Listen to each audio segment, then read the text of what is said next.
Quelquefois, sa volonté est contraire à nos désirs, mais toutefois, nous ne voulons que sa volonté, sa volonté. Quelquefois, sa volonté est contraire à nos désirs, mais toutefois, nous ne voulons que sa volonté, sa volonté. Ainsi moi je désire que sa volonté, que sa volonté, que sa volonté, moi je désire en ma vie. Alors regardez un peu le cas de Job. Les gens, c'est que nous avons l'habitude de dire que non, c'est mon Dieu, c'est Sandy, c'est sorti là-bas. Et le pas ça veut toucher un peu un cas de l'adultère. C'est 2-3 petits cas qu'il veut toucher pour que nous puissions voir les choses comme, pour que nous puissions comprendre quand le Seigneur qui dit certaines choses, nous puissions comprendre jusqu'où il va aller dans ses déclarations. Job, le quoi c'est 31.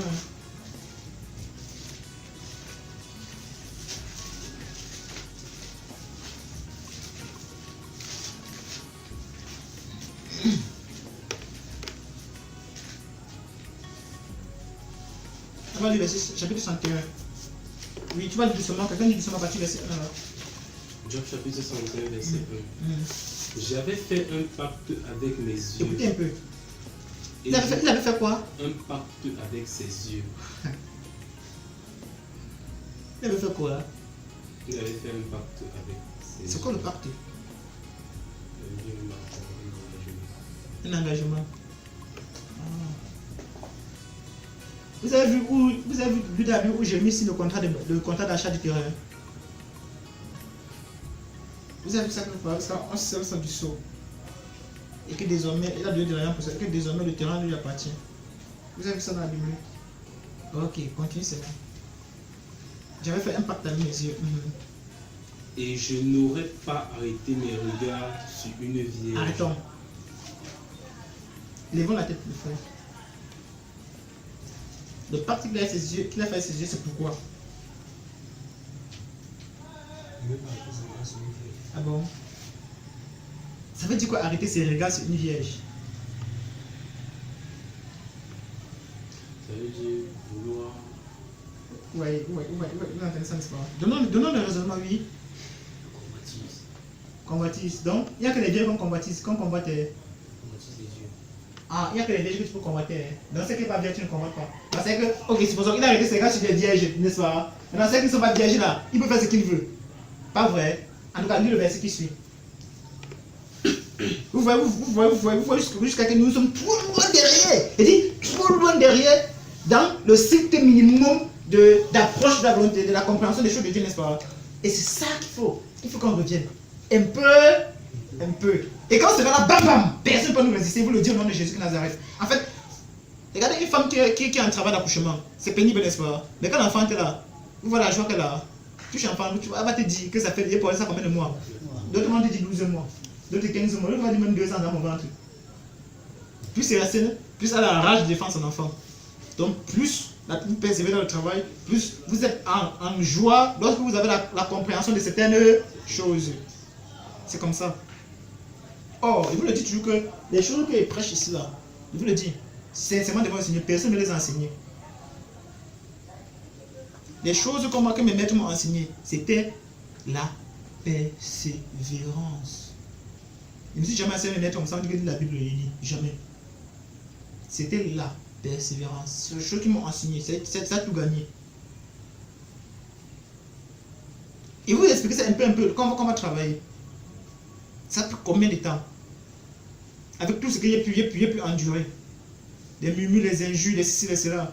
Tout ce qu'il y a pu endurer. On a formé des réunions sur moi pour me... Tout ça là. Il fallait de la persévérance. On ne m'a pas dit quoi sur mes encadreurs, sur mes maîtres. On ne m'a pas dit quoi sur eux. Mais eux, ils me disaient jamais rien pour m'encourager, pour me décourager. Ils venaient souvent auprès de moi, il y a tellement d'encouragement que de la foi, la courage. Personne ne me disait courage. tu vas payer le prix. Mais aujourd'hui, nous sommes bien. On dit même que courage et pour vraiment que je te fortifie. Puisque là, ça nous enorgueillit seulement. C'est pourquoi tu vois un des jours qui va dire génération incrédule. Jusqu'à quand serai-je avec vous? Vous voyez ça à Jésus, n'est-ce pas? Il les insulte. En fait, il parle durement. Génération incrédule. Jusqu'à quand serai-je avec vous? Amenez-le-moi. Il n'y a plus le temps de vous expliquer ça. Amenez-le-moi et j'ai rapidement. Si vous voulez rester comme ça, vous restez. Donc si vous voulez partir, vous partez. Après, il va se finir vous. Ne partez-vous pas. Il y a qui d'autre iront. À qui d'autre irez-vous? Avançons alors seulement. On va voir si vous tous vous avez pas vu jusqu'à la fin. C'était la sélection. C'était la sélection. Alors regardez, Judas a été maudit jusqu'à sa génération qui vit aujourd'hui. Vous savez ça, n'est-ce pas? Sa génération qui vit aujourd'hui a été maudite. Toute la génération de Judas qui existe aujourd'hui est maudite. En David. 10 siècles avant Jésus-Christ. Donc 30 siècles aujourd'hui. Donc, lis le verset qui suit. Toi qui as dit que c'est la combattu des yeux là. Quel pas Dieu m'est-il réservé d'en haut? Quel héritage le Tout-Puissant m'est-il envoyé des cieux? La ruine n'est-elle pas pour le méchant et le malheur pour ceux qui commettent l'iniquité? Dieu n'a-t-il pas connu mes voies? N'a-t-il pas compté tous mes pas? Si je marchais dans le mensonge, si mon pied a couru vers la fraude, que Dieu me pèse dans des balances justes et il reconnaîtra mon intégrité.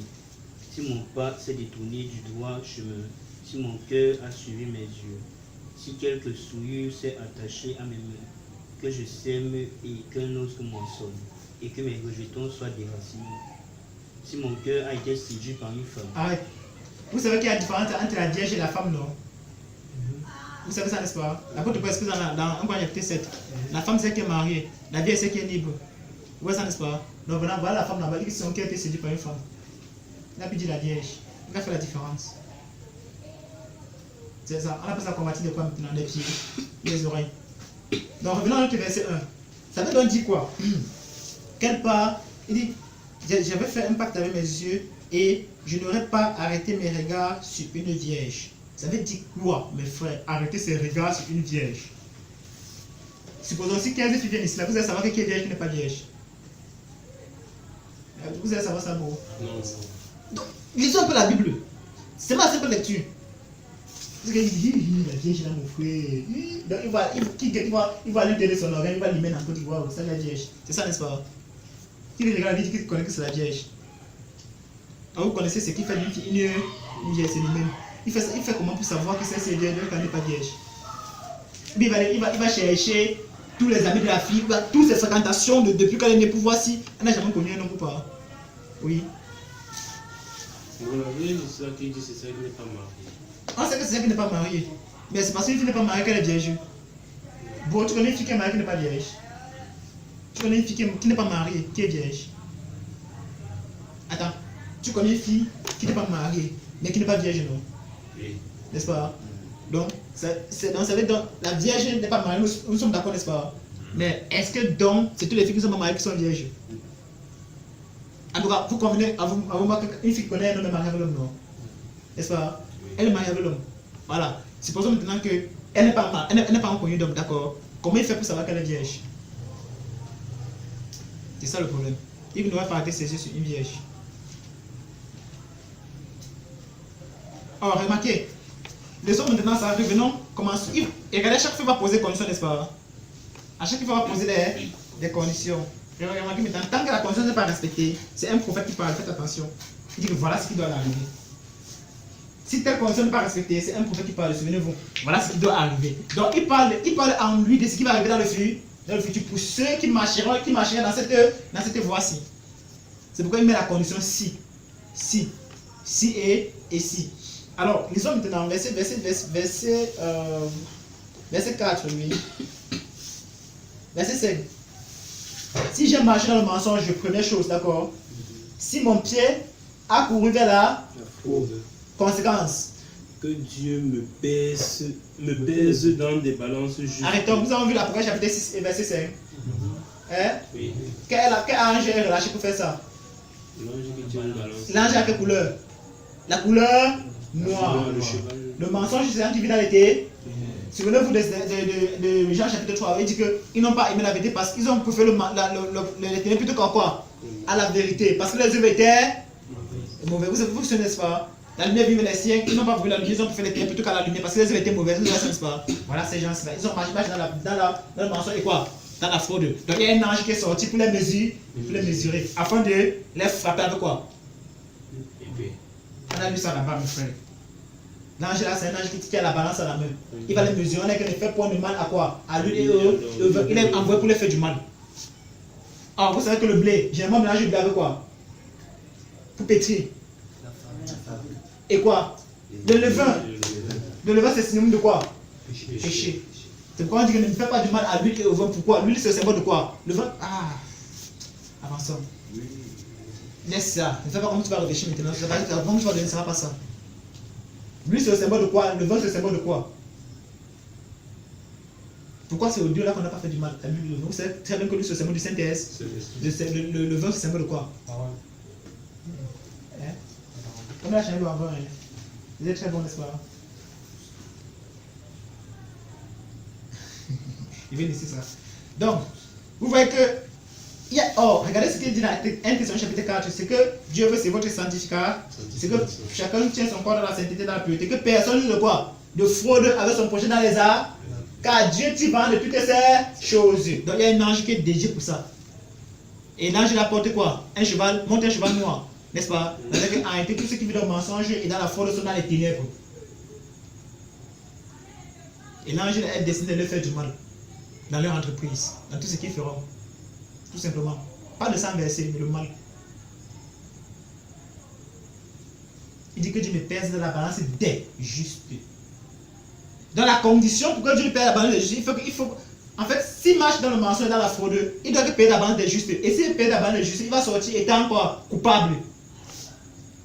Parce que la balance des justes n'est pas donnée pour ceux qui ne mentent pas et qui ne vivent pas dans la fraude. Ce n'est pas pour eux, jamais. Il faut déjà qu'auparavant la condition ne soit pas respectée pour que ceci s'accomplisse sur toi. Donc on commence à réaliser notre vie actuellement. Pourquoi certaines choses nous arrivent? Et c'est parce qu'on comprend. On commence à éprouver nos voies nous-mêmes. C'est pourquoi il dit examinez-vous pour voir si vous êtes dans la vérité. Est-ce que je vis dans le mensonge? En tout cas, ça revient à ce qu'on a dit, c'est quoi dans la vérité, c'est quoi le mal. C'est quoi le chemin, le bien, c'est quoi le mal. Mais avant de connaître c'est quoi le bien et le mal, regarde si les petites choses que tu manifestes, c'est selon la vérité. Les petites choses, avant de connaître c'est quoi le bien, c'est quoi le mal, les petites choses que tu manifestes, que tu appliques déjà, et regarde si c'est selon la vérité. Avant de savoir la voie que tu as entreprise, regarde si c'est que tu manifestes, c'est la vérité. Tu as dit à ton frère que tu venais à 10h, tu ne te commandes pas. Parce que quand tu dis 10h, dans la vérité que tu ne viens pas. Ou bien tu dis à ton frère qu'il va venir demain, Dieu voulant. En disant Dieu voulant, tu sais que tu ne vas pas venir, mais tu mets Dieu voulant pour que ton frère ait foi en ce que tu vas dire que si tu ne viens pas. Tu n'avais que Dieu voulant. Alors que dans ton esprit, tu as arrêté que tu n'irais pas. Ça, c'est un mensonge. Tu sais ce que tu vas faire, mais tu mets Dieu voulant pour te cacher. La balance va venir là. Il va mesurer ton intérieur. Il va voir que tu es faux. Ce que tu vas faire là, ça ne va pas donner. Même si ça donne, c'est la malédiction sur ça. Ça va te dire que ça donne. Aux yeux de Dieu, ça ne va pas donner. Parce qu'il y a un ange qui est venu te séduire. Il vient te mesurer la balance. Il t'a trouvé comment? Léger. Merci, frère, pour le mot. Alors, frère, examinons nos vies avec ce que nous lisons. C'est un prophète qui parle. Il prophétisait pour le temps ancien. Vous savez que c'est lui le premier prophète pour dire que la terre est rendue. Vous savez ça, n'est-ce pas? Que la terre tourne. Job. Il est celui qui a tracé la sphère de quoi? Avec quoi le compas. N'est-ce pas lui qui parle de ça? Hein, mes frères? Avant que Salomon vienne dire ça pas après. Assieds-toi bien, vous. Assieds-toi bien. Tu es fatigué, mais assieds-toi bien. Donc, avançons. Donc, il dit, verset 7, puis verset 6, il dit que Dieu me pèse dans la balance des justes et il reconnaîtra mon intégrité. Donc, Dieu est en train d'approuver que quoi? Il a éprouvé ses voies, il a vu qu'il ne marche pas dans le mensonge, n'est-ce pas? Et dans la fraude. Donc, si Dieu le mesure, Dieu le trouve intègre. Ça, c'est arrêté. Alors, frère, tu peux dire avec assurance que tu ne vis pas dans le mensonge, pas vrai? Tu peux le dire parce que tu connais tes voies. Tu connais ce qui sort de ton fond. Qui ici connaît ce qui sort de son fond? Qui connaît ce qui sort de son fond? Donc, c'est un problème. On devrait savoir ce qui sort de notre fond. Parce que ça dans le même qui ne parle pas de quoi? De son fond. Donc tout ce qu'il fait là, c'est pour nous faire tomber, il connaît ce qu'il dit. Il sait très bien, il mesure bien les conséquences. Donc nous devrons, nous au contraire, on devait parler selon la vérité. En prenant position pour la vérité. Même si ça se tourne contre nous là, on accepte cette position-là. Ce n'est pas pour autant qu'on doit mettre ce jour seul. D'accord, Chétan, Méchant, Abednego, ils ont parlé selon le fond. La vérité qui était en eux. Alors, l'un de ces jours, on parlera, on va voir pourquoi est-ce que quand les gars priaient, tourner le regard vers quoi? Vers le temple à Jérusalem. Jérusalem, c'était où? Dans quelle ville? La ville de Juda. Juda, c'est de quel côté? C'est à l'Orient, à l'Occident, septentrion, au midi. C'est à l'Orient. De tourner le regard vers quoi? Vers l'Orient. Pourquoi c'est vers l'Orient qui tourne le regard? Donc, on a des choses à voir, mes frères. Avançons maintenant. Verset 7. Condition, c'est quoi? Si mon pas s'est détourné du droit chemin, Oui. si mon cœur a suivi mes yeux, Arrête un peu. Comment le cœur de quelqu'un peut suivre ses yeux? Ça veut dire qu'il a. La Bible, qu'est-ce que Jean dit par rapport à ça? La convoitise des yeux, la convoitise de la chair, et quoi? La gueule de la vie, que Dieu vous bénisse. On regarde maintenant ce que Jésus dit par rapport à ça. Ici, trois parties du corps. Il y a quoi? Quelle partie? Qui faut s'en débarrasser? Si jamais c'était une occasion de chute. les yeux, Et le pied. Et le pied. Pourquoi c'est les trois parties du corps là qui citent, mes frères? Vous avez déjà médité sur ça? Vous avez médité sur ça? Pour que le pied arrive là-bas, qu'est-ce qu'il faut auparavant? Mes frères, pour que mon pied arrive à ta casa, qu'est-ce qu'il faut auparavant? Il faudrait que la tête est comme Non. que tu as vu. Il faut que je voie. Quand mes yeux me voient là, ça excite mon corps à pousser mon pied à y aller. Et quand mon pied y va, le reste c'est quoi? Il faut que la... il faut que la main prenne. Tu regardes, tu vois la go là, mon frère. En fait, tu peux la voir là, je vois. Tes pieds là, avec tant de pleine conscience, ça va marcher aller vers elle. Quand la main va comme ça, va toucher, tu vas me passer à côté de toi, tu vas vouloir toucher discrètement. Qui n'a pas encore fait ça ici? Il avait seulement la main. Vous voyez, nous sommes tous coupables de ce côté-là. Vous voyez que si Dieu ne nous pardonne pas, c'est que nous sommes aujourd'hui là. Donc, mettez ces trois éléments du corps là, les yeux, la main et le pied. C'est pourquoi il que si mon pas c'est de tourner du droit chemin, pourquoi? Parce que ses yeux ont vu quelque chose. Pas vrai? Oh, regardez. Vous convenez moi que mes frères, je peux être comme ça là. Je peux être comme ça dans mon cœur. Je désire peut-être aller au Carrefour. Vous voyez, n'est-ce pas? Je désire aller au Carrefour. Supposons que dès que je sors d'ici, pum, je traverse la rigole là. Quand ils ont envie de manger tranquillement, hein, dans mon cœur, ils ont envie d'aller où? au Carrefour. Évidemment, une terrible fille passe là-bas. Un jar là. Ça fait, le gars commence à faire comment? Tuk tuk, tuk tuk, tuk tuk. Mes yeux commencent à la regarder. Ça change ma direction. Alors mon pas, c'est devenu le droit chemin. Mes yeux maintenant attirent mon cœur ailleurs. C'est ce qu'il est en train de dire. Donc frère, il est facile pour nous de nous juger nous-mêmes, de nous éprouver nous. Il est facile pour nous de le faire. Donc si on a dit qu'il ne va pas s'éprouver lui-même, la personne est en cœur. Si la personne ne sait même pas où elle va. Il suffit de rien comme ça là pour changer ton pas. Tu marches avec un frère, vous allez causer bien, oui gars, bon, mais je sais que tu vas faire fort aujourd'hui. Dès qu'il passe en un truc, le zèle de ce fait. Oui, je dis. Dès que le frère veut te regarder, tu vas me dire, il a quelque chose au sol. C'est fini, tu es séduit. C'est fini. Hein? Tu connais quelque chose. Après, tu vas me faire ça bon. Il a dit que mon frère, la scène de ma chaussure là. Tu veux bien regarder les rondeurs. Tu as vu le devant, mais il faut regarder le derrière. Et quand tu as regardé là, tu as fait pourquoi? Combien de filles par jour tu regardes comme ça? Combien de filles? Ça fait combien de filles par jour qu'on voit dans notre cœur? Regardez maintenant, il a dit que si, regardez, oh mon Dieu. Il a dit que si, n'est-ce pas? Mon pied s'est détourné mon pas c'était le droit chemin. Si mes yeux, mon cœur a suivi mes yeux, regardez bien. Maintenant, ça c'est la troisième chose. Si quelque celui s'est attaché à mes, il a parlé de trois choses, n'est-ce pas? C'est que Jésus a cité, n'est-ce pas? Le pied, La main, les yeux et là. la main. Si ta main droite, il ne connaît, je suis percé. Ta main coupe, ton pied coupe. Pas vrai? Dieu m'avait parlé de ça. Donc, j'ai eu ça. Il savait ce que j'ai eu qui tant qu'il dit. C'est dans Matthieu 5 qui parle de ça, n'est-ce pas? Matthieu chapitre 5. 5. Matthieu 5, verset 29 et 30. C'est ça, d'abord qui parle de ça, n'est-ce pas? Donc voilà, le prophète qui a parlé de ça bien avant. Or, vous savez avec moi que Job a vécu bien longtemps avant. Donc Job savait ce que c'était. Jésus qui a parlé en Job de ces choses-là. La convoitise, l'adultère. On va revenir là-dessus. Regardons. Bon, voilà, la conséquence c'est quoi? Que je sème. vous vous souvenez de ça, n'est-ce pas? Souvenez-vous de 2 Timothée chapitre 2. Il dit que celui qui sème le premier morceau. Mais ça veut dire que si le premier morceau, ça veut dire quoi? Il est allé moissonner le champ de quel? Pourquoi il a moissonné ça pas? Vous comprenez ça? Donc, si quelqu'un sème, il ne moissonne pas, ça veut dire qu'il est coupable de l'une de ces choses-ci là. Vous comprenez ce que ça veut dire? Si quelqu'un sème, il ne moissonne pas, ça veut dire qu'il est coupable de l'une de ces choses. Voilà la condition, mes frères. Et ça marche jusqu'à aujourd'hui là. C'est une loi spirituelle. C'est pourquoi vous allez voir au chapitre combien? Il y a au chapitre 38, verset 33. Il dit connais-tu les lois du ciel et que tu les pourras sur la terre. Donc c'est les lois du ciel. Ça marche sur la terre. C'est les lois du ciel. Son pouvoir est réglé sur la terre. C'est ignorable, c'est inchangeable. Donc si quelqu'un fait une entreprise, ça ne donne pas. La personne ne peut pas lui ces choses ici. À moins que ce n'est pas Dieu qui l'a envoyé de faire ça. C'est pourquoi Josué a donné la condition.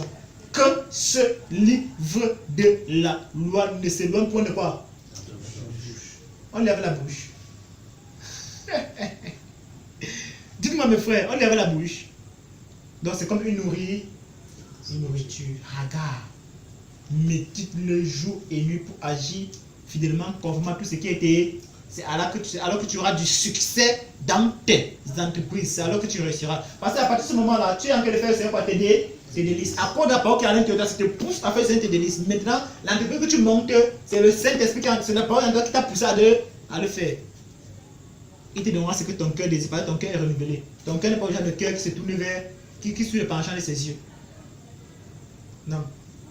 Donc, voilà, Job lui dit qu'il ne marche pas dans ces choses-là. Donc, pour lui dire que ce qui lui est arrivé, ce n'est pas à cause de ce qu'il était juste ou qu'il était injuste, c'est ce qu'il est en train de lui dire. Et c'est pas ça qu'on a fait comprendre. Donc, Job en lui dit qu'il n'a pas marché dans ses voies. Et que si nous, on ne marche pas dans ses voies, et que quelque chose nous arrive, c'est la volonté parfaite de Dieu qui nous arrive. Parfaite de Dieu. Ce n'est pas bon ou agréable, mais c'est la volonté parfaite de Dieu qui nous arrive. Donc, ce qui arrive à adopter la volonté parfaite de Dieu, ce n'est pas une volonté qui est occasionnée par Job.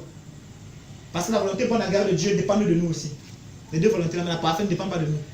Alors, maintenant, quand tu as éprouvé te voir, tu vois que tout ce que tu as accompli est juste devant le Seigneur. Et que telle chose t'est arrivée, tu comprends que c'est la volonté parfaite de Dieu. Que Dieu a un plan parfait derrière qui veut manifester. Et il a vu le plan parfait que tu voulais manifester derrière ce qui est arrivé à Job. Alors, vous savez que Dieu n'a perdu aucun de ses enfants, pas vrai? Ses enfants étaient morts. Vous avez compris, n'est-ce pas? Il n'a perdu aucun de ses... Il avait combien d'enfants? 10 enfants, non? 7 garçons et 3 filles, n'est-ce pas? À la fin, il a occupé combien d'enfants? Regardez très bien. Tous ces biens que Job avait, Dieu a multiplié au double, n'est-ce pas? Oui. Mais les enfants, il a multiplié au double. Non. Il a eu combien d'enfants encore? 10 enfants toujours. Tout ce que tu m'as donné, je n'ai perdu aucun. Jésus qui s'est dit disciple. Alors, les biens qu'il avait, il a multiplié. Dieu n'a perdu que ses enfants. Voilà l'enseignement qu'on a tiré là dedans. Donc vous comprenez que c'est la volonté parfaite de Dieu dans la vie de Job. Job n'a méprisé aucune volonté bonne ou agréable de Dieu. Il était clairement dans la volonté bonne ou agréable de Dieu. La parfaite, il s'est manifesté. Tout simplement. C'est pourquoi il n'a en aucun cas essayé de maudire, de pécher avec ses lèvres. En aucun cas. Il dit bien en aucun cas. Il a perdu aucun de ses enfants. Et il a vécu sa voix à la 4e génération. Imaginez quel âge il pouvait avoir. Avec une autre femme, n'est-ce pas? Là, avec une autre femme, n'est-ce pas? Avec une autre femme, frère. C'est elle qui a maudit Dieu, mais c'est elle qui reste jusqu'à la fin. Parce que Dieu n'a pas plus de femmes. Parler les choses sans connaître. C'est elle qui a dit maudit Dieu, mais c'est elle la seule qui reste avec Job. Dans son malaise. Il n'a plus d'enfant, il n'a plus d'amis, il n'a plus rien. Vous savez combien ça a pu être pénible pour elle? Laver les vaisselles de Job tous les jours. Aller chercher au macabre qui mange tous les jours, il n'avait plus rien.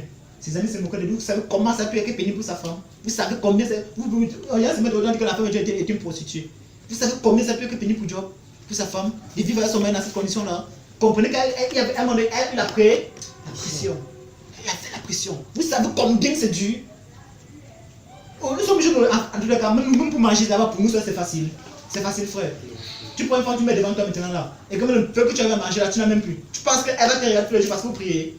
Frère, elle vous priez. Elle va dire à Adam que lève-toi pour chercher. Mais tu peux savoir ça. C'est dans votre Bible. Lève-toi pour chercher la nourriture. Nous mourrons de faim car la nourriture nous avons dans la nourriture qu'on mange là-bas, on n'a plus ça. En attendant qu'on a la nourriture qu'on mange là-bas, avant de chercher de la nourriture. Parce que vous pensez que lève-toi, tu manges à ce ton. Tes yeux se tournent, c'est marrant. C'est quoi ça doit se tourner vers qui? Quand Dieu disait que tes yeux se tournent, tes maris dominant sur toi là, c'est toi. Parce qu'il disait ça à qui? À la femme, à Adam. Qu'il dit à la femme que tes désirs se tournent, tes maris dominant sur toi. Il parlait à Adam. Il dit c'est la seule ton enfant que tu manges à ton pain. Tu penses qu'il parlait à qui? À Ève. Parce que si Ève avait fait, elle devait se tourner vers qui? Et c'est qu'il a dit, nous comme ça là. Vous savez combien ça peut être dur pour la femme de Job de supporter cela? Première chose, bam, il donne ce jour toute sa fortune avec ses enfants au sol. C'est servi de tout le monde au sol. Deuxième jour, la maladie frappe la touche chevelu jusqu'au plan du pied, les gros ulcères malin, on dit malin. Donc, c'est un démon qui a tapé ça sur lui. Donc, le gens ne sont pas à l'hôpital. Un qui prenait le grattoir pour se gratter avec, il était couché sur le sac et la cendre. Pour que son corps ne se mette à même au sol, qui va quitter la peau reste. Vous savez combien ça peut être pénible pour eux? Dites-moi un peu. Vous savez combien d'années ça a duré? Vous savez combien d'années ça a duré avant que Dieu a restauré? Vous savez, vous pouvez imaginer un peu. Vous pensez que c'était facile pour Sarah? Quand on va lui dire qu'elle aura son enceinte, il a accepté ça comme ça. À son âge poussé, avancé. Vous lisez les Écritures, vous comprenez que non. Sarah a attendu 25 ans. Essayez dans le film des Écritures ont vécu. Essayez de vous mettre à leur place pour vivre un peu les mêmes événements. Essayons de nous mettre à la place pour vivre les mêmes événements, mais vivons les mêmes événements dans notre esprit. Nous allons voir que c'était terrible. C'était même trop grave même. Pensez quand sa femme dit maudit Dieu, mais c'est parce qu'elle le dit de façon sincère ou bien elle le dit de façon désintéressée ou bien et son mari à l'instant dit que insensé. Dans sa situation là, vous pensez que quelqu'un dans sa situation peut répondre comme ça? Il a peur que sa femme va même partir, même il reste comme ça. Il va commencer il va même becquer pardon maman, vraiment, toi qui as raison. Il dit insensé. Pourquoi tu parles comme une folle? Folle. Il n'a pas peur que sa femme va partir, elle va le laisser. Tu attends seulement du bien de Dieu, tu n'attends pas de mots. Pourquoi? Il a donné la pour que son nom soit loué. Laisse-moi là, tu parles, je m'en fous. Toi, tu sais mon intégrité. Vous pensez qu'ils n'ont pas eu de vivre débat entre eux? Bien parce que vous voulez que la Bible consigne tout ceci pour que vous compreniez. Quand la Bible met certains passages, c'est pour que nous comprenions la complexité de ce qui s'est passé.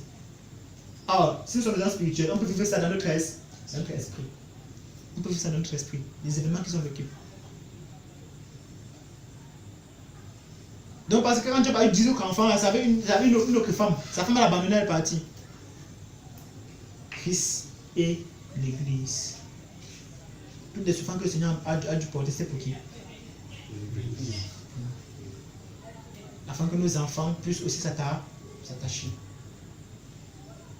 Avançons seulement.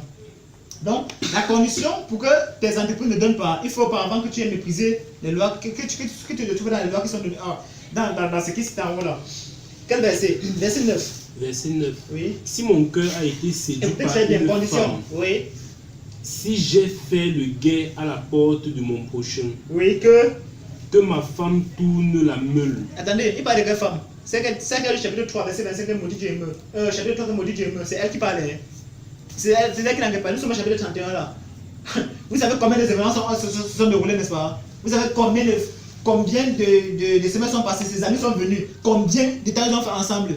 Jusqu'à ils ont cherché à convaincre Job. Jusqu'à vous avez au chapitre 31, maintenant Job dit que si mon cœur est séduit par une femme, qui dit femme, c'est pour dire celle qui est mariée. C'est pourquoi en parlant de sa femme qui est mariée, il dit que quelqu'un d'autre suit aussi ma propre femme qui est mariée. S'il fait le guet à la porte de mon voisin pour voir sa femme, que ma femme tourne la main pour un autre. Et que quoi? D'autres la déshonorent. D'autres. Donc qu'elle soit une prostituée. Qu'elle couche mieux, pas mieux. Quand je parlais ici, il était en santé. Ok, revenons maintenant sur l'adultère. Qu'est-ce que tu es en train de dire? Nous sommes au chapitre 5 de Saint Matthieu là. Qu'est-ce que tu es en train de dire? Regardez bien ce qu'il dit. Regardez un peu. À partir du verset 5. Non. Quand il parle de Matthieu là, c'est pour vous montrer les mains, les pieds et les yeux. Hein. Comme je n'ai pas parlé ici là, n'est-ce pas? C'est la Matthieu 5 qui a cité ça, non? Oui. C'est le même Matthieu 5 que je dis que si tu regardes une femme dans la conversion, tu commets un adultère, pas vrai? Oui. Ok. Donc Matthieu 5 a résumé beaucoup ce que Doka a déjà pas dit au chapitre 31. Regardez un peu. Qui ici, par exemple, ne combat pas une femme dans son cœur? Et pour une simple question. Soyons vrais devant le Seigneur. Soyons vrais devant le Seigneur. Il faut commencer à garder sa puissance. Et dire que pour la question est difficile. Elle n'est pas difficile. Pour combattre une femme, on a besoin d'être que tu ouvres les femmes. Hein? Il y a qui restent dans une chambre là, 24 sur 24. Ils combattent tous ceux qui sont dehors les femmes tous les jours. Donc ça veut dire que qui ici là peut passer une journée sans commettre adultère? Puisque là, si tu combats une femme, dans ton cœur, tu as commis adultère avec elle. D'accord. Supposons, mes frères, regardez un peu, regardez sur la tête. Il va expliquer quelque chose sur l'adultère. Supposons que nous tous sommes mariés, d'accord. Chacun a sa femme, d'accord. Et que vous commettez un mois que vous êtes en train de dire, quand si vous ne levez pas la main, que vous commettez adultère tous les jours dans votre cœur avec les femmes des autres. Puisque c'est que tu commets avec, tu ne sais pas si elle est mariée ou pas. Tu ne sais pas si elle est mariée ou pas. Supposons qu'elles sont mariées aussi. D'accord. Supposons que nous commettons adultère tous les jours. Combien de fois par jour on commet adultère? Mettons là-bas à 10 fois seulement, d'accord. Ok. Maintenant, supposons que quelqu'un vient te dire que ça vient ta femme en train de coucher avec nous, voit les photos. Tu fais comment? La question c'est pour nous tous. On a dit que voilà ta femme comme un attrapant que de commettre adultère, les photos nous montrent comment on a en train d'apprendre, je ne sais pas, d'une position en train de faire l'amour avec elle. Vous faites comment? On demande la vidéo. Eh mes frères, dis-moi vous faites comment? Vous vengez, vous jetez ces choses dehors.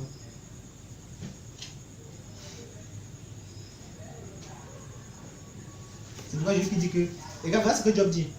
Qu'est-ce que j'ai commis adultère avec une femme dans mon cœur? C'est suffisant pour que ma femme commette pour qu'on suive ma femme dehors. C'est suffisant pour qu'on couche avec ma femme dehors, c'est suffisant. Donc ça revient à ce que Jésus dit que si tu regardes une fille, tu la convoites, tu as commis adultère avec dans ton... Ça veut dire que si tu attrapes ta femme en parlant d'adultère, non. Ne fais pas de pro. Bah, tu es le premier. Pourquoi ce n'est pas la femme qu'on dit ça? Pourquoi c'est l'homme qu'on dit ça? Parce que l'homme c'est une machine d'adultère. Il suffit de rien comme ça là pour qu'il commette adultère dans son cas avec une femme. Pour la femme, c'est difficile. Pour la femme, c'est généralement la pratique. Vous voyez ce que ça te dit? Combien est-ce que ça te dit? Il faut bien comprendre. Regardez bien. Donc c'est pourquoi il dit que si tu réduis ta femme, Matthieu chapitre 19, sauf motu d'art. Donc c'est tellement peu. Toi tu connais Dieu combien de fois pour que ta femme fasse une fois que tu as répudié. C'est ce que Matthieu dit. C'est tellement à cause de l'adultère tu répudies ta femme. Hey, c'est grave. Si on ouvre ton cœur, on va voir les listes des femmes que tu as commis à dire le même jour. Donc regardez un peu, revenons maintenant. Jean chapitre 8, où un peu n'est-ce pas? Seigneur, voici une femme qu'on a. Où est les juifs, les sauvages là. Là, quand la femme l'a jeté dans Jésus, boum, elle tombe. On dit, Moïse a ordonné qu'on ne pas une telle femme. Toi, qu'est-ce que tu dis? Les gars sont là chaud. Vous voyez les juifs avec des gros cailloux, vous allez casser la tête de la femme. Qu'est-ce que Jésus a dit? Oh, qu'est-ce que la loi dit? Que si on ne suit pas une femme en quel combat tu es avec un homme, les deux doivent être lapidés. Mais pourquoi on n'a pas seulement la femme seule? Pourquoi on vient seulement la femme seule? Ok, supposons qu'on vient la femme seule, d'accord. Quand il dit que celui qui n'a pas encore péché, j'ai la combien de péché? Il parle de quel péché? Salut mon frère, qui te bénisse. Il parle du péché de la. Frère, qui est resté là-bas? On dit que même les âmes qui appellent les enfants à faire l'adultère. À combien d'adultère? Répondons à ma question. Vous voyez un enfant, il dort aussi comme ça là. Vous avez vu ça? Vous avez chez les enfants. Un enfant de 3 ans, il a besoin aussi de 4 légumes comme ça là. Vous voyez, qui les a pris ça? On dit que les enfants ont été accusés par leur conscience. Chacun est parti, bim. Jésus s'est dit, mais femme, où sont ceux qui t'accusaient? Moi aussi, t'accuse, non, va, il ne pêche pas. Je pense qu'il dit que s'il a pensé de faire ça, que par contre, suit sa femme. Que sa femme fait au bon macamo là, et pas de nos voisins. Alors, revenons à Sodome et Gomorrhe. Revenons à Sodome et Gomorrhe, dans ce Genèse chapitre 19 là-bas. Quand les deux gens sont venus chez Lot, les gens sont venus dire qu'on veut faire comment? On veut d'accord, on veut connaître.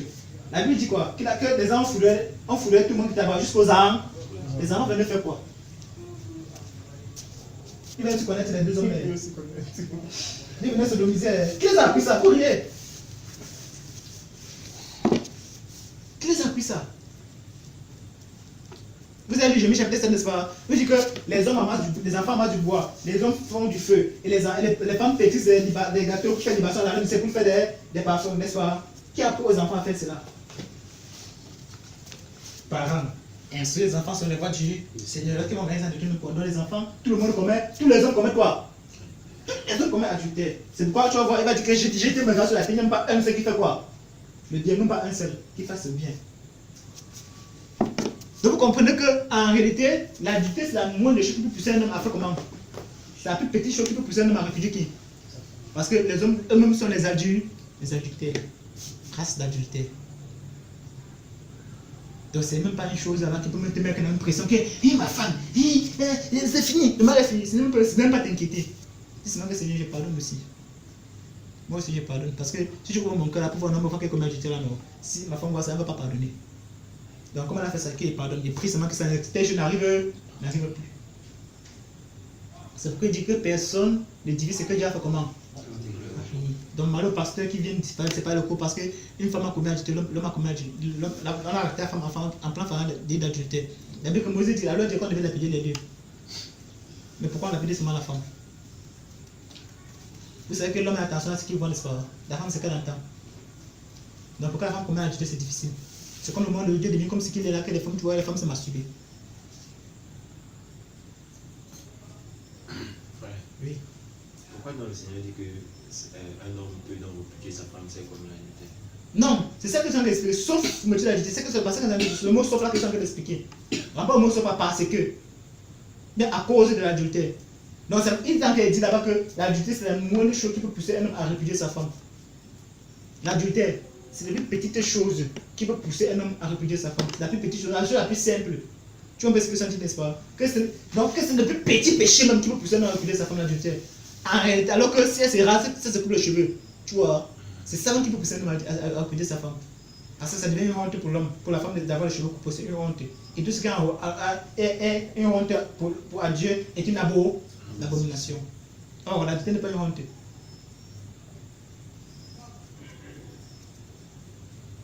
Donc, regardons maintenant, c'est pourquoi il va expliquer le cas de l'autre, le cas d'Abraham. Il dit qu'un seul l'a été. Et pourquoi il a été?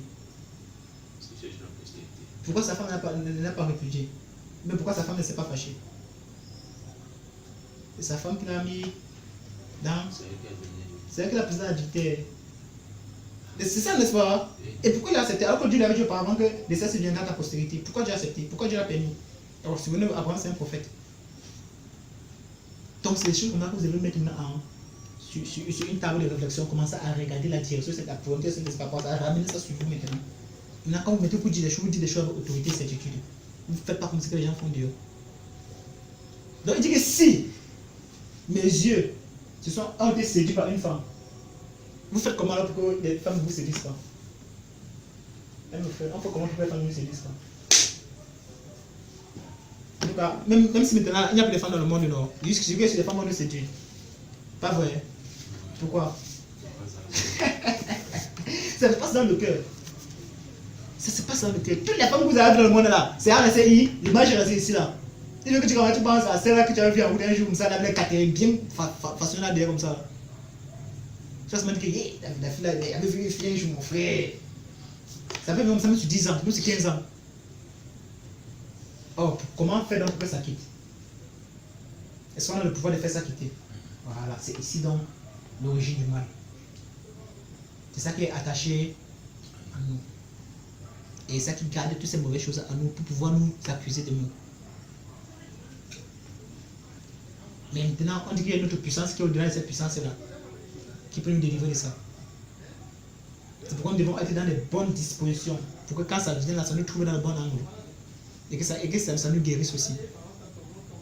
Il envoie sa parole est guérie. Sa parole les empêche de tomber dans la fosse. Sa parole court avec une grande rapidité. C'est ça le disciple. Vous savez combien que le disciple, lui, il fait les choses différemment des autres personnes. Différemment. Donc c'est-à-dire qu'il a une longueur d'avance dans la perception des choses de Dieu par rapport aux autres personnes, les disciples. On dit, enfin, on écoute comme écoute des disciples. ses disciples là-bas. Il est agile. Il est agile. C'est pourquoi vous allez voir, en été, le sentinelle, celui qui alertait là, il était différent des autres personnes. Il est censé ne pas dormir. Les autres sont que dormir, il attend seulement que le sentinelle comme pour qu'il se lève. Le sentinelle ne doit pas dormir. Comme Abakou. Il ne doit pas dormir. Il doit rester, il doit veiller. Sentinelle. Donc, regardons, continuons là-bas. Vous voyez voilà les conditions. Tu marques le verset. Oui. Si mon cœur était séduit par une femme, si j'ai fait le guet à la porte de mon prochain, que ma femme tourne la main pour un autre et que l'autre le déshonore. Verset 11. Car c'est quoi? Donc, ça veut dire que si tu commets adultère dans ton cœur, tu commets quoi? Voilà. Donc, ça veut dire que nous commettons le crime combien de fois par jour? Une dizaine de fois. Une dizaine de fois. Donc, c'est le verset de Sam. Frère. Mes frères, on ne répond pas. Donc, sur le verset de Sam. Alors, imagine maintenant, non seulement on commet le crime, on commet ça dans notre cœur, mais pour ceux qui commettent encore ça physiquement. C'est un quoi? Un double crime. Un peu comme dit, nul est censé ignorer la loi. Le fait que tu ignores que la loi existe, tu commets déjà un crime. Maintenant, quand tu ne la respectes pas, tu commets quoi? Un double crime. C'est pour que mon peuple meurt parce qu'il manque la connaissance, il est ignorant.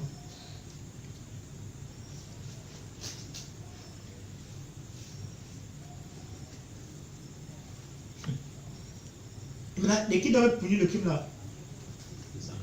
Non, lis d'abord. Les juges. Les juges. Qui est juge alors maintenant? Qui est juge? Mais c'est évident, non? Qui est juge? N'est-il pas mieux vous un seul quoi?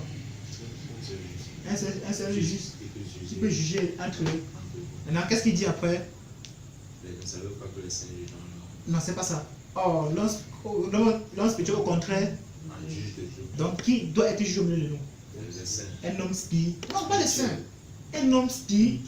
Regardez, nous sommes tous ces saints. Hein. Vous savez ça, n'est-ce pas? Parce que c'est le saint qui a le droit d'être perfectionné. C'est ça qui prêche parmi qui? Parmi les parfaits.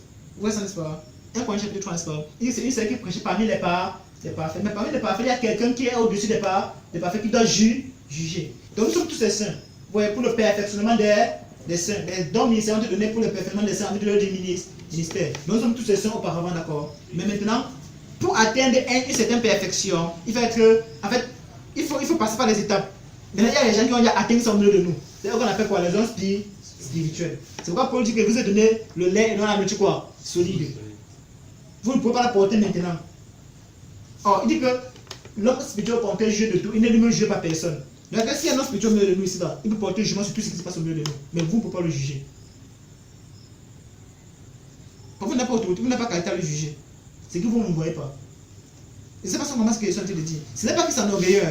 Ce n'est pas qu'il est en train de jouer au grand. Vous voyez, n'est-ce pas? C'est pendant qu'il y a un prophète au milieu de nous, ou bien un apôtre, ou bien un évangéliste, ou bien un docteur. Quelqu'un là qui est approuvé de Dieu, qui connaît exactement ce qu'il a pu faire, et qui est dans le bon angle. Vous voyez, n'est-ce pas? Il peut dire que frère William, ne fais pas telle chose. Tu lui fais, voilà le prix que tu vas payer. Fais tel, ne fais pas ceci, ne fais pas ceci, ne fais pas cela. Vous n'avez pas le droit de dire que toi aussi ne fais pas ça. Vous n'avez pas le droit là. Il sait ce qu'il est en train de faire. C'est ça l'homme spirituel. Il sait exactement ce qu'il est en train de faire. Et ce qu'il vous dit, vous devez lui obéir. Sinon, la conséquence vient sur vous.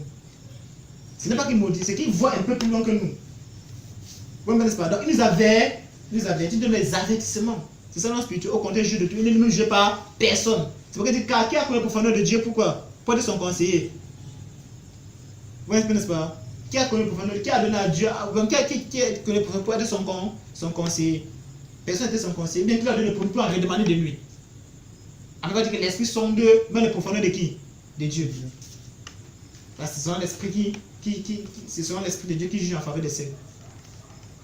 Donc c'est ça l'homme spirituel. C'est pourquoi tu vois Job ici dit que c'est un forfait que doivent punir les juges. Or regardez un peu dans la loi là-bas, il y avait les juges qui avaient été établis sur le peuple pour porter les jugements sur le peuple, un peu comme Barak, Gédéon, Jephthé et les autres, c'était les juges. Pourquoi? En qualité de leur position, en qualité de leur maturité dans les choses de Dieu, ils avaient qualité à juger le peuple. Ils avaient qualité à être devant, le peuple est derrière. C'est ça l'homme spirituel, c'est ça le berger des troupeaux. Le berger, tu peux c'est celui qui est devant, les brebis sont derrière, il les garde. C'est ça le berger. Bien, c'est ça les hommes spirituels. Alors, il en faut au milieu de nous. C'est pourquoi Dieu met une particulière personne en part pour les former afin qu'ils puissent être des hommes spirituels et porter jugement sur les choses qui arrivent sur la terre. Il peut porter jugement par des prophéties, porter jugement par la prédication, par les dons ministériels, parce qu'il porte des jugements. Alors, il vient voir quelqu'un qui est malade, il juge la maladie sur la personne. Il juge entre la personne et la maladie. Si la maladie est poisonnée par le péché, il va te dire que ce n'est pas le péché que cela est venu. Va, ne pêche plus. Afin qu'il n'ait pas quelque chose de pire. Vous voyez Jésus, n'est-ce pas? Ah, il a dit par là que la maladie sur la personne est causée par quoi? Par le péché. Après, il va dire à telle personne que le démon quitte cette personne et ne revient plus jamais. Il juge le démon. Que le démon, il donne autorité au démon de ne plus venir. Si tu es possédé de nouveau, ce n'est pas par le même démon. C'est un autre démon qui t'a possédé. Parce qu'il a dit au démon de ne plus jamais te posséder. Il a mis le jugement, il a jugé entre le démon et toi. Terminé. Vous avez vu ça en Jésus, n'est-ce pas? Il cherche un démon et il commande le démon de ne plus venir chez cette personne-là. Vous avez vu ça en Jésus? Vous n'avez pas encore vu ça en Jésus, mes frères. Où il chasse quelqu'un du démon, il demande de ne plus venir dans le corps. Les évangiles dans les gens.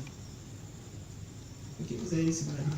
Donc, c'est les jugements qui portent là comme ça là. Non, il peut juger entre deux frères. Il voit que c'est le frère, ça n'a rien dans son cœur contre le frère, là. Même s'il a raison, il va dire frère, qu'il a rien dans ton cœur pour ton frère. Ne pense plus des choses comme ça sur ton frère, d'accord. Des fois, c'est pas dire que je te dis de ne pas penser comme ça sur ton frère. C'est ça qui entraîne la discorde.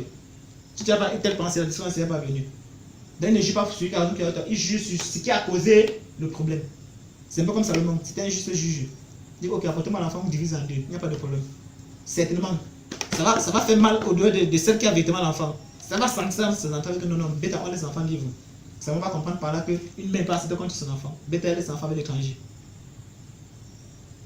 Il a compris ça comme ça. Dès que de l'enfant, c'est là sur menteuse. Elle dit non, coupons l'enfant, parce que c'est ce qu'elle a fait.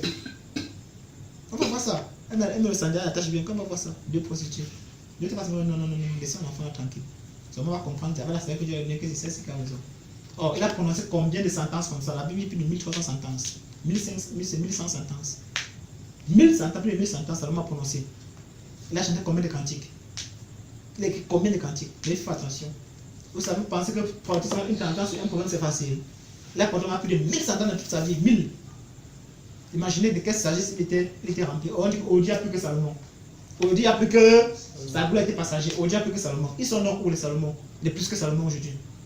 Et ce n'est pas ce que Dieu forme dans son secret pour les manifester lorsqu'ils seront prêts. Alors on va lire ça tous les jours, mais on ne s'applique pas à ce que Dieu manifeste ça en nous. Donc, il y a des tels sacrifices que Dieu prend plaisir. Donc, Job a dit ici que c'est un forfait qui doit punir les juges. Verset 12. Il dit que c'est un feu qui dévore jusqu'à la racine. Et qui aurait détruit toute ma richesse. Si j'aime mépriser le droit, la condition c'est quoi? Si j'ai méprisé le droit de mon serviteur ou de ma servante lorsqu'il était en contestation avec moi. Qu'ai-je à faire? Quand Dieu s'élève, oui. Qu'ai-je à répondre quand il châtie? Celui qui m'a créé dans le ventre de ma mère, ne l'a-t-il pas créé? Le même Dieu ne nous a-t-il pas formés dans le sein maternel? Oui. Si j'ai refusé... Donc, ça veut dire que s'il méprise le droit de la servante ou bien du serviteur, qu'est-ce qu'il arrive? La conséquence c'est quoi? C'est châtiment. Le châtiment. Ouais, ça n'est-ce pas? Donc, si Dieu demande vous a pas avoir les entreprises là, faites attention à ceux qui travaillent chez vous. Vous savez très bien que la Bible écrit ça dans le livre de Philippiens, dans le livre de Colossiens et Éphésiens là-bas, qui demande au patron de ne pas être dur avec les employés. Et il passe à l'argent, on dit que les patrons les richesses sont comment? Pourris. Parce que le cri de les ouvriers est parmi le Seigneur des armées, n'est-ce pas? Pour venir châtier. Ils n'ont pas payé les ouvriers comme ils se devaient. Ils sont assis sur les richesses. Ils ont méprisé les ouvriers qui ont versé leur sang pour qu'ils puissent avoir leur grain là-bas. Il dit que vos richesses sont pourries. Vous allez périr avec cela. Parce que les cris sont montés jusqu'au Seigneur des Seigneur des armées. Et il va descendre pour juger. Donc la conséquence, c'est que nous voyons que Job retrace toute sa vie. Il retrace tout son parcours. Il a entré d'aller dans les moindres détails en ressortant les moindres détails. En nous faisant comprendre qu'il n'a jamais fait de telles choses voyez qu'en réalité, c'est un homme qui est même excellent. Même. C'est pourquoi vous avez votre témoin que Dieu donne de lui, chapitre 1. C'est un homme comment? Intègre et comment? Droit. Il craint Dieu et il s'éloigne du mal. Donc il est sage et intelligent. Voilà Job. Donc tout ce que Job dit ici, c'est la vérité. À cause du témoin que Dieu a donné de lui au chapitre 1. Il n'a jamais méprisé l'étranger, le serviteur ou sa servante. Et regardez ce qu'il m'a dit. Si j'ai fait comment? Verset 15. Non, verset 16. Si j'ai refusé aux pauvres ce qu'ils demandaient. Si j'ai fait languir les yeux de qui? De la veuve. Donc première chose c'est qui? Le pauvre. Deuxième c'est? La veuve. Troisième c'est qui? Troisième, si j'ai mangé seul mon pain, sans que l'orphelin ait eu sa part. Oui. Moi qui dès ma jeunesse l'ai élevé comme un père. Moi qui dès ma naissance ai soutenu la veuve. Si j'ai vu le malheureux manquer de vêtements, l'indigent n'avoir point sa couverture, sans que ses reins me bénissent, et sans qu'il ait été réchauffé par l'ordre de mes agneaux. Conséquence c'est quoi? Conséquence, verset 21. Si j'ai levé la main contre l'orphelin, Oui. parce que je me sentais un appui dans les juges, Oui.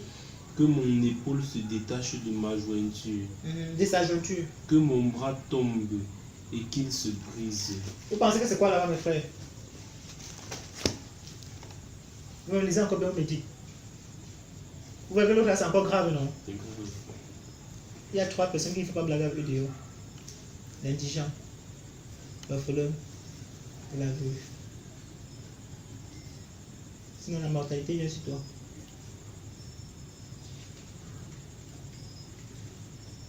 Ne blague pas les gens là ici dehors. Donc, ce qu'il a dit, la conséquence c'est quoi? Que mon épaule se détache de sa jointure et que mon bras tombe en lambeaux. C'est ça? Ça veut dire quoi? Que mon bras tombe. Ça veut dire quoi, mes frères? Comme je disais, ça veut dire quoi? La conséquence, ça veut dire quoi? Veut dire quoi normalement? Je suis dans ces entreprises. Hein? Non, non, non, non. Non, non. Regardez bien, c'est quelle maladie? Voilà. Je vous laisse la lèvre. Non, la vérité, c'est que ça sèche. Comment c'est sèche? C'est quelle maladie là-bas?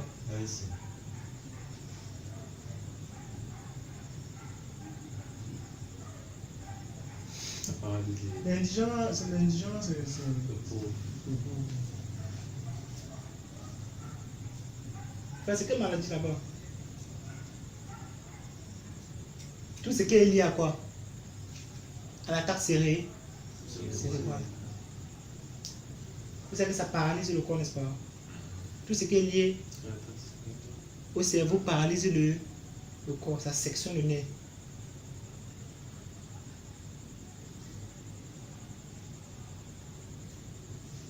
Je ne sais pas comment c'est que ça te dit.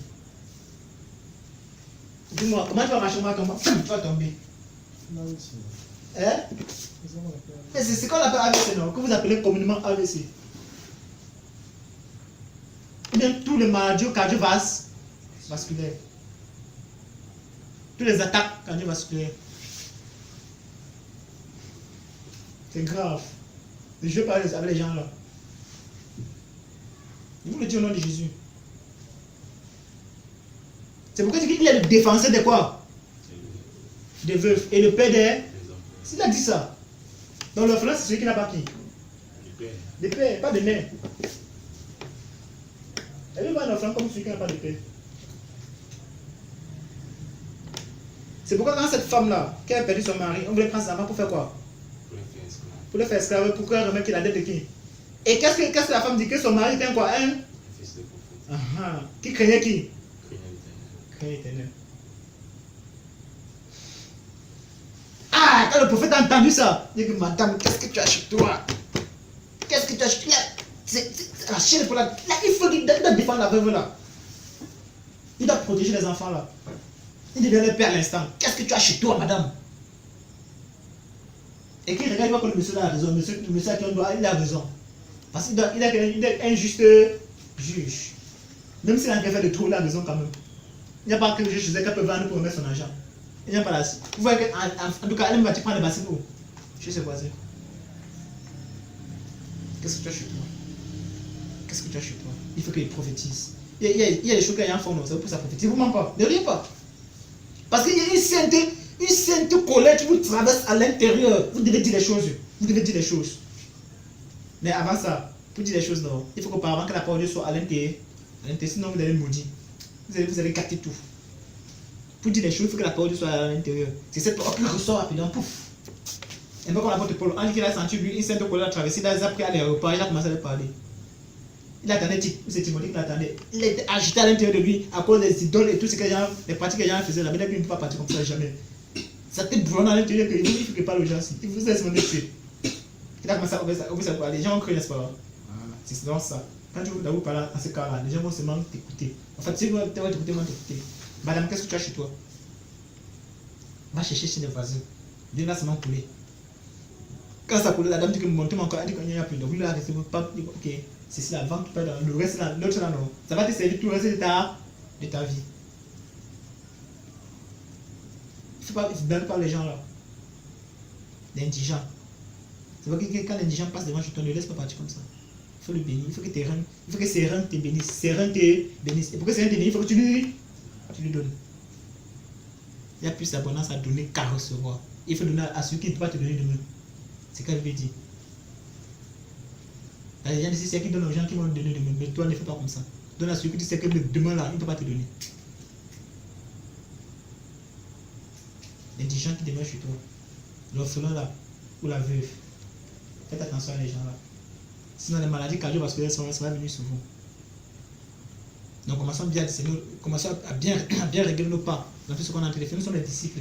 Les disciples de ceux-là qui sont censés défendre la loi du Seigneur au péril de leur vie. On met la chose devant nous. Je ne vais pas tout parler de ces choses-là. Pour dire aux gens que, comme je suis dans la condition sinon, ce n'est pas parce que j'ai manqué de faire l'une de ces choses, je n'ai pas manqué de faire ça. Lisez à partir du chapitre 20, vous allez voir sa défense. Ce n'est pas parce que j'ai manqué de faire l'une de ces choses, jamais. Ce n'est pas pour ça. J'ai bien soigné mes voies. Et tout ce que j'ai fait, je sais que je les ai bien fait.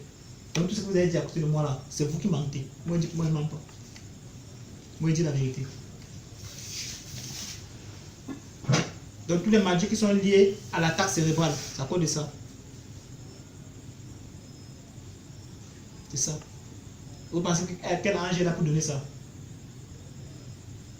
Quel ange? C'est l'ange à couleur pâle. À couleur pâle. L'ange de la mort. Il te frappe à la mortalité. Bien pas les épidémies. C'est ce que vous appelez Alzheimer, des palpitations à l'intérieur. C'est lui qui vient donner ce jour. Tu as passé ta vie à faire le mal aux gens. Quand tu vas te laisser comme ça. On appelle ça le retour inverse de la lumière. Vous avez vu ça en physique, non? Le retour inverse de la lumière. Quand tu prends la lumière sur un verre, quand ça va frapper, ça va revenir vers toi à la même vitesse. Peu importe le temps que ça va arriver à la même vitesse. Si ce n'est pas encore arrivé, sache que ça va pas atteindre la cible que tu as pointée. Quand ça va atteindre la cible, ça va revenir sur toi. Le retour inverse de la lumière. Vous voyez ça en physique, c'est quoi? Sur la réfraction et la réflexion de la lumière. Bien le prisme, la décomposition de la lumière blanche. On a vu ça la dernière fois. En physique. Alors les alchimistes, comme il dit tout à l'heure, appellent ça la pierre philosophale. Là, de transmettre les choses. Il veut prendre, il transmet la chose, il prend la chose. En fait, là-bas, rien ne se perd. Ils disent que l'humanité ne peut rien recevoir sans avoir perdu quelque chose. Ça ne peut rien gagner sans avoir donné quelque chose en retour. Rien. Et la Bible atteste cela. Pour chaque chose gagnée, il faut en abandonner une de la même valeur. Ah! Pour chaque chose perdue, gagnée, il faut abandonner une de la même valeur. Une de la même valeur. J'ai 100 francs. Il faut que si tu veux manger le pain de 100 francs, il faut que j'échange mon argent contre quoi? Contre le pain. La valeur de mon argent, le pain doit créer la valeur de mon argent. En fait, dans le monde physique, on peut encore négocier, mais le spirituel ne négocie pas. Pour chaque chose gagnée, il faut en abandonner une de la même valeur. C'est la loi fondamentale de l'échange équivalent. C'est pourquoi pour nous sauver, là, il fallait qu'il fasse comment? Il donne sa vie au prix de son sang. Parce que le sang était versé là-bas. Et c'est le sang qui rachète le sang. C'est le sang qui produit de la nourriture. Le sang. Travaille à la sueur de quoi? De ton front. On transmet seulement au front. Hein? Pourquoi c'est la sueur du front qu'on a versé un peu? On a revenu sur ça. Eh mes frères, pourquoi c'est pas la sueur de la main ou bien des pieds ou des fesses? En tout cas, c'est le fond qui travaille, qui peut gratter la terre comme ça. Et quand on n'avait jamais vu la chose comme ça là. Chaque fois qu'on va les exécuter, on va s'appliquer. Vous pensez qu'un apôtre dit à Timothée, applique-toi. Vous pensez qu'il a dit quoi à Timothée? Il ne faut pas louper, ne loupe pas les choses là-bas. Regardez bien. Regardez bien, ne loupe pas. Regardez bien. Laisse-toi aller, Timothée. Ne cherche pas le raisonnement des Écritures. Laisse-toi aller. Tu vas voir les choses qui sont conformes à la sainte doctrine. Et quand tu vas les recevoir, quand tu vas parler, il n'y aura pas d'adversaire pour te retenir. Jamais. Eh mes frères. Donc c'est comme ça. C'est l'échange, c'est la loi fondamentale. C'est pas possible que ça soit autrement. Dans le monde physique, on peut négocier, mais le spirituel ne négocie pas. En fait, il faut voir le spirituel pour négocier. Vous vous souvenez toujours que, comme je dit tout à l'heure, que Jérusalem c'est à l'Orient, n'est-ce pas? Vous savez que les gars pouvaient regarder du côté de l'Orient, non? Ils savent où l'Orient se trouve, non? Pourquoi ils regardaient à l'Orient? Parce que là-bas, qui se trouvait quoi? Le trône de Dieu, n'est-ce pas? Là, puisqu'on dit que c'est le trône de Jérusalem, non? C'est le trône du grand roi, n'est-ce pas? Mais ils s'approchaient du trône de Dieu même en regardant du côté de l'Orient. Vous comprenez pas que c'est qu'aujourd'hui, là, même maintenant pour s'approcher du trône de la grâce, il faut comment? Il faut voir. C'est difficile à comprendre, mes frères. Ce n'est pas difficile à comprendre. Quand tu es à l'homme, tu es à l'image. Regardez Daniel. Il avait ouvert sa fenêtre du côté de quoi? De Jérusalem. Il regarde Jérusalem, donc il donne la direction de Jérusalem. Il voit. Maintenant, tout le monde ouvre la direction du trône de la grâce, c'est pas où alors? Tout le monde aussi de cette direction, on regarde. Alors, comme il regarde les yeux physiques, il est impératif de regarder avec les yeux de l'intérieur. Et nous savons que Jésus a dit, si les yeux qui sont à l'intérieur sont ténèbres, combien seront grands ces ténèbres ne pourront pas voir où se trouve la direction du trône de la grâce. Ce n'est pas possible. Alors, nous travaillons à ce que nos yeux puissent voir comme le Seigneur veut, comme le Seigneur lui l'a ordonné. Alors, quand nos yeux pourront voir comme le Seigneur a ordonné, ça sera maintenant facile pour nous de regarder, plonger le regard dans la loi de la liberté et être transformé, même que ce que nous avons lu. Maintenant, nous approchons encore en tâtonnant. On dit essaie, tu essaies. Les yeux, boum, tu fais bien. Tu travailles pas au niveau de essaie, tu essaies, jusqu'à ce que tu entres dans ton couloir. Et quand tu entres dans ton couloir, tu donnes le bon angle, tu vois comme il faut voir. Donc demain, nous allons prier. Pour demain, quand nous allons venir ici à 18h, on va venir, on va se mettre à genoux, on va prier. On va véritablement prier. Véritablement prier. Les uns pour les autres, tous ceux qui sont ici. On va prier les uns pour les autres, tous ceux qui sont ici. Mais on va prier pour nos conducteurs. On va prier pour notre pays. On va regarder le modèle de la parole de Dieu. On va copier le modèle, on va prier. On va regarder le modèle de la parole de Dieu, on va copier le modèle, on va prier. Véritablement. Et vous allez voir que vos prières vont marcher. Quand vous priez, le problème c'est que le plus difficile, c'est contrôler les prières. Parce que le plus souvent, on prie, on quitte, quand on passe, on n'est pas. Il faut contrôler nos prières. On contrôle. C'est pas comme que tu peux m'envoyer en route, tu m'envoies d'abord, pendant fais-moi un coup en route. Si tu peux encore venir, est-ce que tu seras tranquille?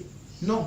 Il faut que les viennent te rapporter, te retourner le but pour lequel tu m'envoies en route. Que frère, comme tu m'envoies, voilà, soit j'ai trouvé ce que tu m'as envoyé chercher, soit je n'ai pas trouvé. Si j'ai trouvé, tu donnes le produit. Si tu n'as pas trouvé, tu remets ton argent.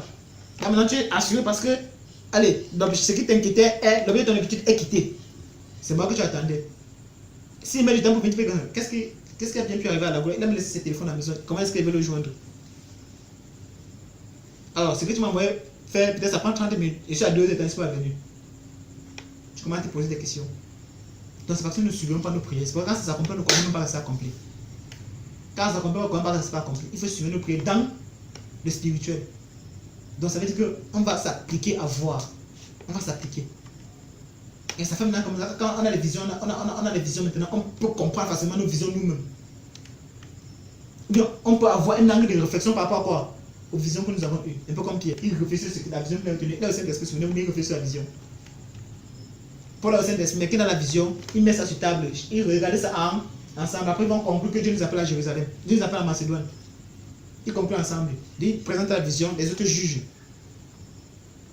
C'est comme ça qu'il faut qu'on travaille par la grâce de Dieu. En espérance, en comptant sur son secours. Maintenant, chacun a son travail personnel à faire à la maison. Veillez dans quoi? La méditation. Veillez dans la méditation. Ça fait quoi? Chaque fois qu'on vient ici, là, on a un plus. Chaque fois qu'on vient ici, on a un plus. Chaque fois qu'on vient ici, là, on est encouragé. On est encouragé. On est encouragé. On est encouragé. On est davantage encouragé. Et quand ça fait comme ça, notre homme intérieur comprend qu'il est en train de grandir. Et notre homme extérieur commence à se conformer à la personne de notre homme intérieur. Tout simplement. Il y a un français qui dit que tout ce qui se conçoit comme ça, c'est vient aisément. Et les mots pour l'appliquer viennent tranquillement. Je ne sais pas comment vous dites ça. C'est un truc que je n'ai jamais retenu, mais ça marche. Donc, tu dis. Je voulais citer ça. Faut citer. Ce qui se conçoit bien, oui, s'énonce clairement et les mots pour le dire au sol. Aisément. Vous voyez ça, n'est-ce pas? C'est exactement ce qu'il faut faire avec les Écritures. C'est exactement ce qu'il faut faire avec les Écritures. Donc, nous avons intérêt, chacun pour sa part, intérêt à travailler dans les Écritures. Le prix à payer. Si vous le dites. Et quand vous allez faire cela, vous allez comprendre vous-même que non, vraiment, il n'y a pas. Ce n'est pas difficile, comme on l'avait vu là, 1 Jean chapitre 5 là. Verset 3. Qu'est-ce que c'est pas pénible? C'est que nous sommes trop loin de ces commandements. C'est pourquoi on voit ça comme étant une difficulté. Sinon, c'est pas pénible. Amen. Amen. Que Dieu nous bénisse. On se prie alors.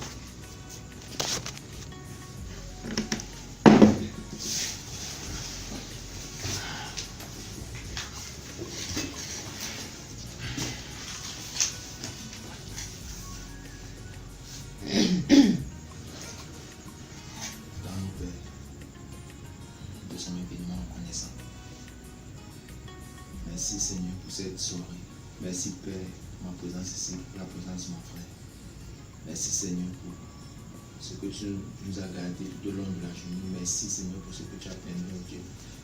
Que chacun de nous puisse vaquer à ses activités et de venir ici, s'asseoir à tes pieds Seigneur. Merci oh Dieu.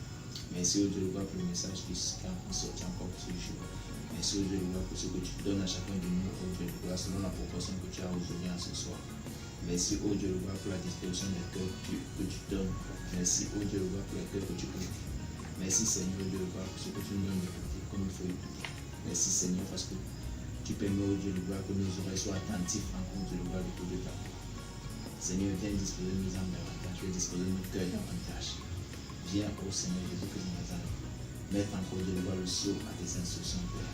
Permets, oh Dieu, que nous puissions recevoir instruction, oh Dieu, de ta parole. Chaque fois qu'on nous nous asseoir, oh Dieu, nous permettre à Père, où nous sortons orphelins, oh Dieu, de chaque rencontre, oh Dieu, que toi tu suscites. Et permets pas, Père, que nous ressortons comme nous sommes entrés, Seigneur. Donne toujours à chacun de nous, oh Dieu, le pain que tu as produit, Père. Permets, oh Dieu, que ta parole soit cette lampe-là, oh Dieu, nos pieds et lumière sur nos sentiers. Afin que nous puissions, Dieu, marcher dans la voie, Seigneur, cette voie, oh Dieu, que tu as tracé les plans des temps, oh Dieu, Père, que nous puissions de nous te suivre toi seul, Seigneur Jésus de Nazareth, sans confusion, Père. Donne-nous de loi de marcher dans la lumière. Viens au Dieu de loi, ferme nos pas, Père, pour chacun de nous, Père, qui pourrait encore exercer soit à gauche, soit à droite. Donne-nous de loi de rester stable, Père, de nous concentrer de loi sur l'eau que tu as donné à chacun, Père.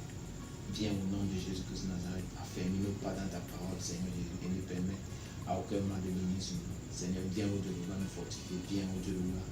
Ne tenir pas la main, nous conduire sur ce chemin étroit et resserré, Père, ce chemin périlleux, Seigneur Jésus de Nazareth. Toi, tu connais au Dieu de loi la fin d'une chose avant son commencement. Père, c'est ce Dieu de loi que tu connais ici. Peut-être au Dieu de loi, quelqu'un ici, soit moi, soit mon frère, pouvant encore tergiverser. Mais Seigneur Jésus de Nazareth, tu sais, oh Dieu de loi, tu fais tout ceci, Seigneur Jésus de Nazareth. Tu veux relever ton trône, tu veux relever au Dieu de loi ton Saint-Nom qui a été parfois au Dieu de loi pour en essai. Seigneur, tu veux restaurer ton nom. Père, permets au Dieu de gloire que nous puissions être des artisans, des acteurs au Dieu de gloire tous, pas seulement des spectateurs. Seigneur Jésus-Christ de Nazareth, nous nous abandonnons à toi et toi, Dieu. Nous nous abandonnons à toi et toi, comment tu appelles mes frères ici présents, Père, afin que toi seul tu puisses fortifier chacun, que tu puisses nous fortifier, nous donner de marcher au Dieu, d'après tes mots. Seigneur Jésus-Christ de Nazareth, viens au Dieu de gloire, prendre ta contrôle cette soirée, que la suite de la soirée soit entre tes mains, Père, afin que ce que nous avons écouté en parole de gloire soit conservé dans nos cœurs, afin que chacun de nous puisse conserver la réflexion. Seigneur Jésus-Christ de Nazareth, viens au Dieu de gloire nous conduire, Seigneur Jésus de Nazareth, viens prendre le devant au Dieu de gloire, possède chacun de nos pas, permets au Dieu que nous puissions marcher à tes pieds seuls. Seigneur, viens au nom du Seigneur Jésus de Nazareth, nous garder, viens Père, au nom du Seigneur Jésus de Nazareth. Amen. Donc, demain, on va vraiment prier. On va vraiment prier. Ce que le Seigneur va nous conduire. Les uns pour les autres, pour nos conducteurs, pour la nation et pour nous-mêmes aussi. Il prit Moïse et le me plaça dans une corbeille imbibée de bitume et le mit sur un lac plein de crocodiles. Bien que bizarre, c'était la manière de Dieu de le protéger. Mais à la fin du chemin, il fut le grand libérateur d'Israël. Ainsi moi je désire que sa volonté, que sa volonté, que sa volonté, moi je désire dans ma vie.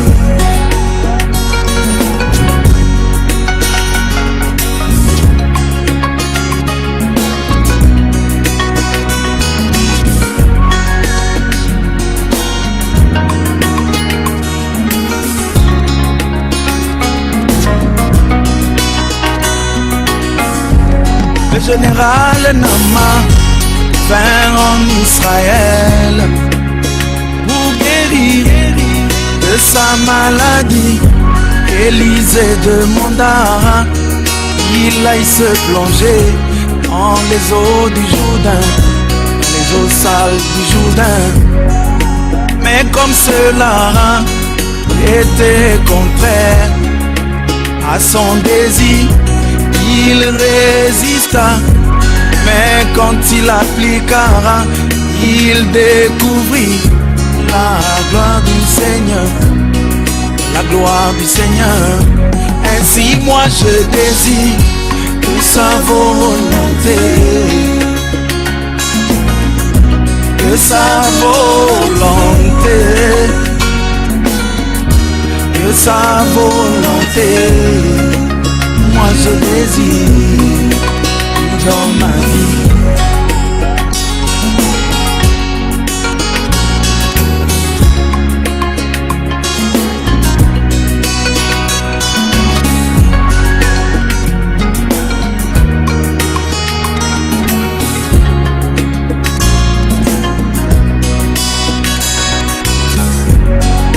Job perdit tout ce qu'il avait, ses biens et tous ses enfants, mais il affirma: l'Éternel a donné, l'Éternel a repris, que son nom soit béni.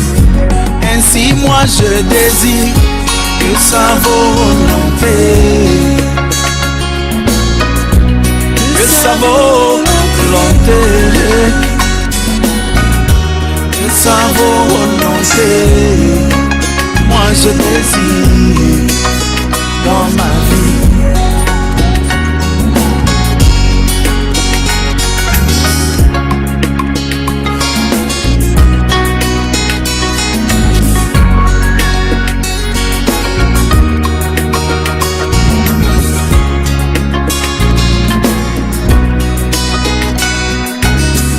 Joseph fut arraché à l'affection de son père et vendu à des marchands, mais à la fin du chemin, il fut le plus grand intendant de Pharaon. Ainsi moi je désire que sa volonté, que sa volonté, que sa volonté, moi je désire dans ma vie. Quelquefois il y a des choses qui arrivent dans ma vie qui semblent contraires à ce que je veux, mais je dois m'y soumettre parce que c'est la volonté de Dieu. Il sait pourquoi chaque chose arrive.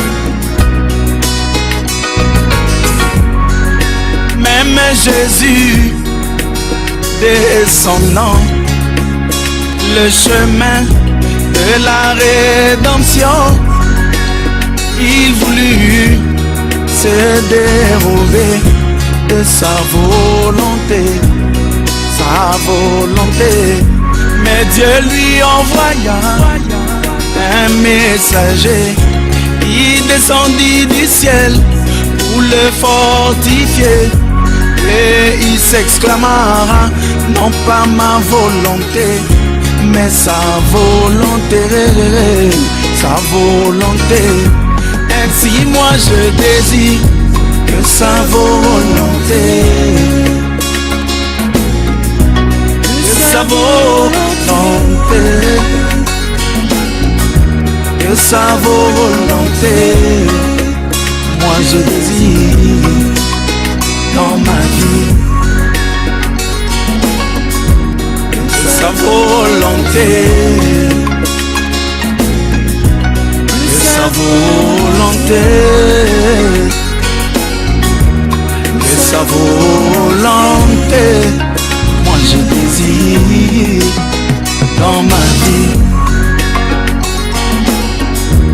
que sa volonté, que sa volonté, que sa volonté, moi je désire dans ma vie.